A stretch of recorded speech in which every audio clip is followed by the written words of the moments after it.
बोले उमापति महादेव की जय। सोमवार व्रत की कथा, विधि और महिमा। आइए सोमवार का व्रत कैसे करें, कब ये व्रत प्रारंभ हुआ, किसने इस व्रत को प्रारंभ किया, संपूर्ण जानकारी और सोमवार के व्रत करने वालों की विधि और महिमा आपको श्रवण कराएंगे। आप श्रवण करें। भगवान शंकर और पार्वती जी इस कथा को वर्णन करते हुए कह रहे हैं, पूर्व काल में महादेव जी ने देवी पार्वती को सोमवार व्रत के महात्म्य की कथा बताते हुए कहा, देवी, कैलाश के उत्तर में निषद पर्वत के शिखर पर स्वयं प्रभा नाम का एक विशाल पुरी है। उसमें धनवाहन नामक एक गंधर्वराज रहते थे। अपनी पत्नी के साथ रहकर वे वहाँ दिव्य भोगों का उपभोग करते हुए समय के अनुसार उनके 8 पुत्र हुए। पुत्रों के बाद एक कन्या हुई जिसका नाम गंधर्वसेना था। वह अत्यंत रूपवती थी। गंधर्वसेना को अपने रूप का बड़ा ही अभिमान था। वह अक्सर यह कहा करती थी कि संसार में कोई देवता, कोई दानव मेरे रूप के करोड़वें अंश के बराबर भी नहीं है। एक दिन आकाशचारी एक गणनायक ने जब उसकी बात सुनी तो अहंकार में भरी हुई उस कन्या को उसने शाप दे दिया। तुम रूप के अभिमान में गंधर्वों और देवताओं का तिरस्कार करती हो। आहा, तुम्हारे शरीर में कोढ़ हो जाएगा। यह शाप सुनकर वह कन्या भयभीत हो गई और साष्टांग प्रणाम करके दया की भीख मांगने लगी। उसके विनय से गणनायक को दया आ गई और उसने कहा, यह तुम्हारे गर्व का फल है, इसलिए गर्व कभी नहीं करना चाहिए। हिमालय के वन में गोश्रृंग नामक एक श्रेष्ठ मुनि रहते थे। वे तुम्हारा उपकार करेंगे। इस प्रकार कहकर गणनायक चला गया। गंधर्वसेना उस सुंदर वन को छोड़कर पिता के समीप आई और कुष्ठ रोग होने का कारण बताया सुनाया। इससे उसके माता पिता शोक से संतप्त हो उठे और पुत्र को साथ लेकर तुरंत ही हिमालय पर्वत पर आई। वहाँ उन्होंने गोश्रृंग ऋषि का दर्शन करके स्तुति की, प्रणाम किया और उसके सामने भूमि पर बैठ गई। मुनि के पूछने पर गंधर्वराज ने कहा, मेरी कन्या का शरीर कुष्ठ रोग से पीड़ित है, जिससे उसकी शांति हो वह उपाय बताने की कृपा करें। ऋषि गोश्रृंग बोले, भारतवर्ष में समुद्र के समीप सर्वदेव वंदित भगवान सोमनाथ विराजमान हैं। बोले सोमनाथ भगवान की जय। वहाँ जाकर मनुष्यों को एक समय भोजन करते हुए सब रोगों के नाश के लिए सोमनाथ की पूजा करनी चाहिए। तुम सोमवार व्रत के द्वारा भगवान शंकर की आराधना करो। ऐसा करने से तुम्हारी पुत्री का रोग नष्ट हो जाएगा। महर्षि गोश्रृंग जी के वचन सुनकर गंधर्वराज ने वहाँ जाने का विचार किया और गोश्रृंग मुनि से पूछा, भगवान, सोमवार व्रत कैसे करना चाहिए और किस समय उसका अनुष्ठान उचित है। ऋषि गोश्रृंग जी ने कहा, महाप्राज्ञ, पहले सोमवार को ब्राह्म बेला में उठकर शौच आदि से निवृत्त होकर के दंत धावन करें, फिर स्नान करके अपने धर्म के अनुसार नित्य कर्म करें। उसके बाद सुंदर समतल एवं शुद्ध स्थान में एक उत्तम कलश स्थापित करें। उसमें आम का पल्लव डाला गया हो और जिस पर चंदन से भांति भांति के चित्र बनाए गए हों। कलश के ऊपर एक पात्र रखें और उसमें जटा मुकुट मंडित सर्व आभूषण भूषित श्वेत वस्त्रधारी अर्धनारीश्वर भगवान शिव की प्रतिमा स्थापित करें। उसके बाद उमा सहित महेश्वर की सफ़ेद वस्त्रों और भांति भांति के भोजन भक्ष्य पदार्थों के द्वारा पूजन करें।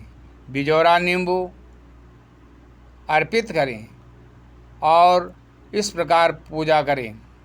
नमः पंचवक्त्राय 10 बाहु त्रिनेत्रिणे देव श्वेत वृषारूढ़ा श्वेताभरणभूषिता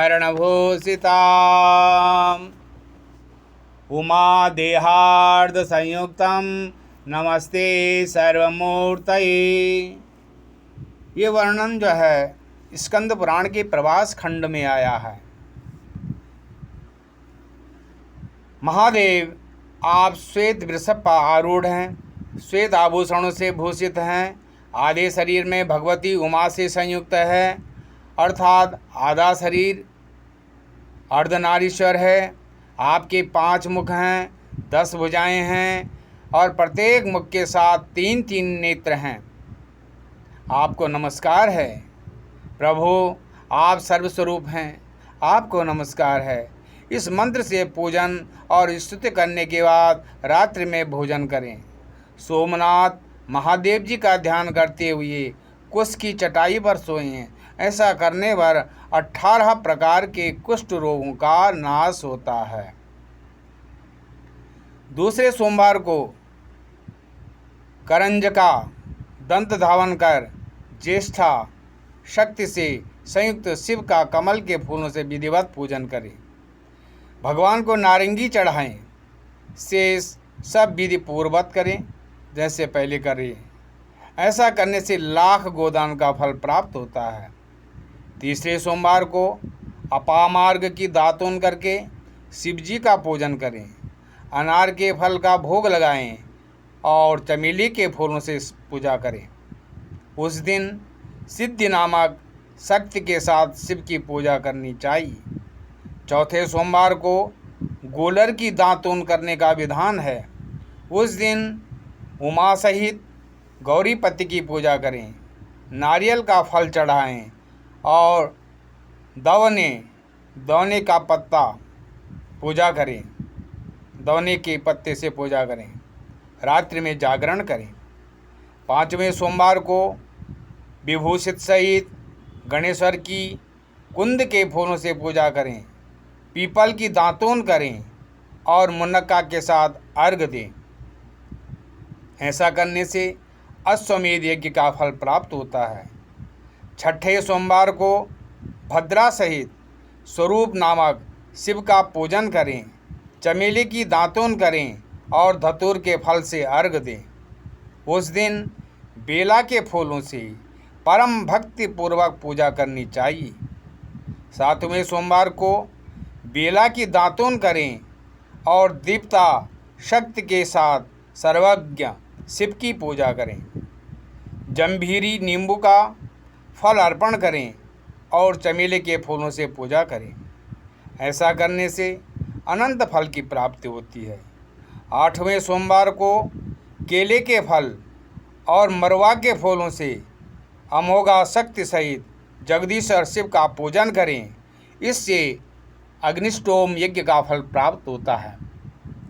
इस प्रकार 8 सोमवार व्रत करके 9वें सोमवार को व्रत का उद्यापन करें। ध्वजा पताकाओं से सुशोभित गोल मंडप और कुंड बनाएं।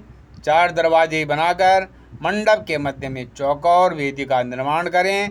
उस पर मंडल बना करके बीच में कमल बनावें।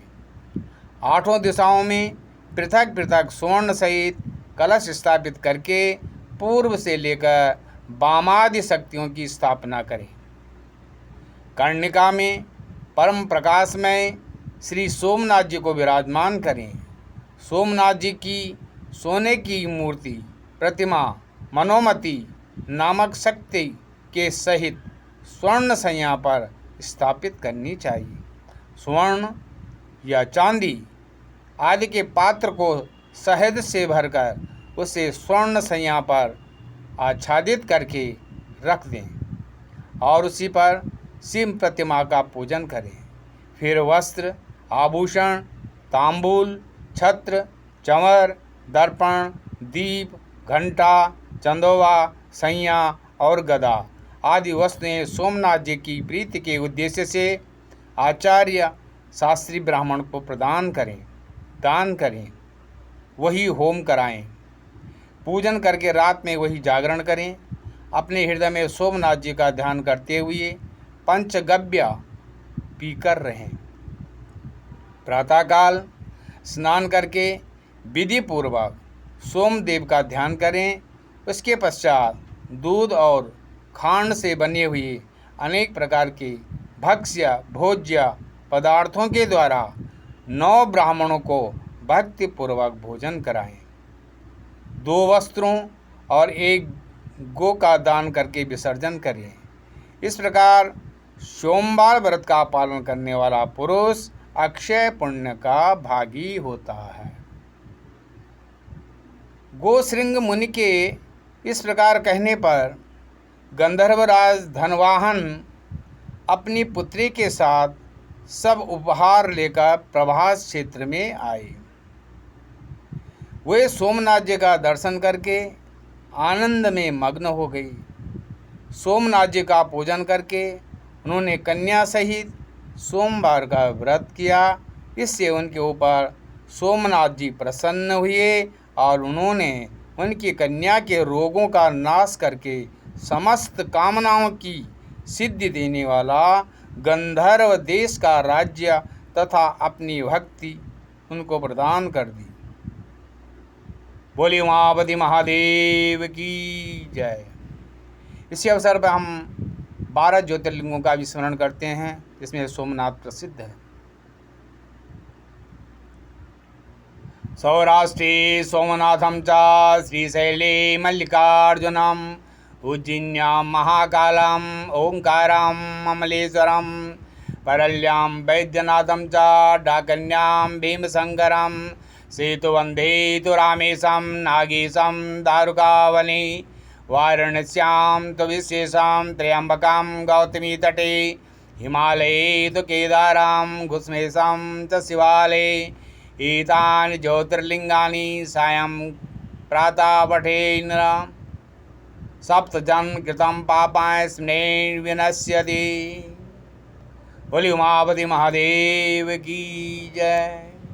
कर्पूर गौरम करुणावतारम संसार सारम भजगेन्द्रहारम सदा वसन्तं हृदयारविन्दे भवं भवानी सहितां नमामि।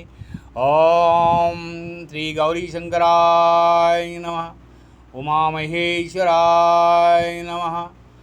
ओम हर हर महादेव।